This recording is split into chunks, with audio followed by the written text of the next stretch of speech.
कोई और बात कहे तो किसी की बात सुनी जा सकती है। जिस प्रकार से प्रियंका गांधी ने देश के लिए, देश के लोगों के लिए अपनी आवाज बुलंद की, हमेशा लड़ी और हर वो अन्याय के खिलाफ खड़ी रही प्रियंका जी, तो मेरे को लगता है ये देश के लोगों की डिमांड थी कि प्रियंका गांधी सक्रिय राजनीति में आए। ये परिवार की डिमांड नहीं थी, ये देश के लोगों की डिमांड थी।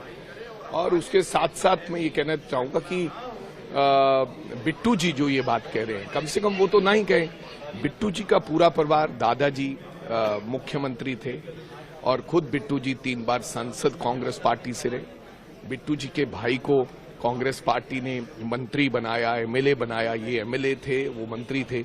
बिट्टू जी ने अपने भाई, बुआ उनकी मंत्री रही, बुआ बिट्टू जी के ताया जी मंत्री रहे, ताया जी।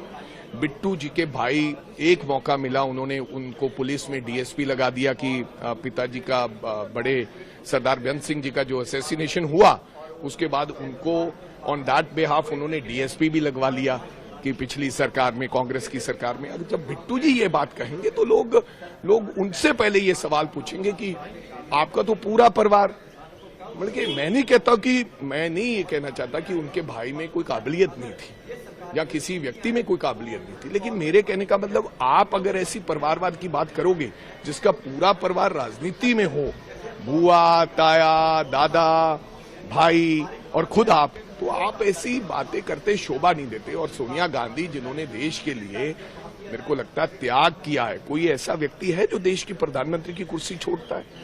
सोनिया गांधी जी ने इस देश के लोगों के लिए, इस देश के लिए एक सरदार को देश का प्रधानमंत्री बनाया और खुद वो कुर्सी छोड़ी। कोई छोटे से छोटी जगह छोड़ने के लिए तैयार नहीं है राजनीति में। आज मोदी जी कोई जगह छोड़ रहे हैं क्या? कोई मंत्री छोड़ रहा है? तो मेरे कहने का मतलब, सोनिया गांधी के बारे में ऐसी टिप्पणी करनी और उस परिवार के बारे में जिन्होंने मतलब पिछले 40 साल से विधवापन काटा, इस देश के लिए अपने पति की मतलब के खून दिया है, उसके बारे में ऐसी बात। और बिट्टू जी उसी सोनिया गांधी जी के पांव हाथ छूते थे और कहते थे, मैडम मेरे खून का कतरा कतरा भी आपके लिए। बीजेपी को खुश करने के लिए ऐसी बातें करनी अच्छी नहीं है।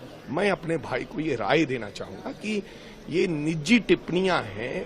आपको लगता है कि मैं निजी टिप्पणियां करके बीजेपी के और नजदीक हो जाऊंगा? नहीं, आपको काम करना चाहिए। आपको रेलवे मंत्रालय दिया है, आप पंजाब के लिए करें, आप देश के लिए कुछ करें, अच्छी स्कीम लेकर आए और कुछ नया। आप जिस दिन से रेलवे मंत्री बने, आप एक दिन भी लोकसभा में बोले नहीं, अभी तक आपने कुछ कहा नहीं है। रेल के रोज हादसे होते हैं, आपको मतलब कि बोलने का मौका नहीं दिया जा रहा। क्यों नहीं दिया जा रहा है? क्योंकि आपको वो कैपेबल नहीं समझते कि बिट्टू संभाल लेगा पार्लियामेंट में। नहीं तो आप एमओएस हैं, सब एमओएस ने आके अपनी बात रखते हैं, लेकिन आपने एक दिन भी बोला नहीं, क्योंकि आपको पता होता है आप जब सेशन होता है बिट्टू जी गायब हो जाते हैं, क्योंकि उनको लगता है कि जवाब कैसे दूंगा खड़ा होके। तो अपनी नाकामियां छुपाने के लिए आप ऐसी टिप्पणियां करते हो ताजो आप मीडिया में शायर हो। ऐसा मत करो बिट्टू भाई, ये आपके लिए अच्छा नहीं है और ये देश के लिए और पॉलिटिक्स के लिए अच्छा है।